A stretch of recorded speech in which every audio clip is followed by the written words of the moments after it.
तुम्हाला पैसा हवा आहे पण तुमची एनर्जी त्याला दूर ढकलते.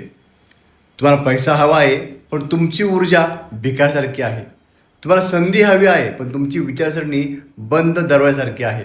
तुम्हाला फळ हवं आहे पण तुमची मुळं कोरडी पडलीत. समजून घ्या, पैसा ॲट्रॅक्ट केला जात नाही, पैशाला परमिशन दिली जाते. तुमची ऊर्जा परवानगी देत असेल तरच पैसा तुमच्याकडे येईल. आणि पण जर तुमची ऊर्जा अडवत असेल तर लाख प्रयत्न करूनसुद्धा काहीही मिळणार नाही. नेहमी लक्षात ठेवा, जिथे फ्लो आहे तिथेच अट्रॅक्शन आहे, जिथे ब्लॉकेज आहे तिथे शॉर्टेज आहे.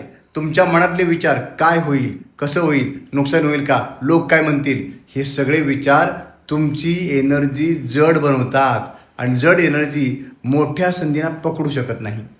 पैसा ही हलकी आणि प्रवाही ऊर्जा आहे.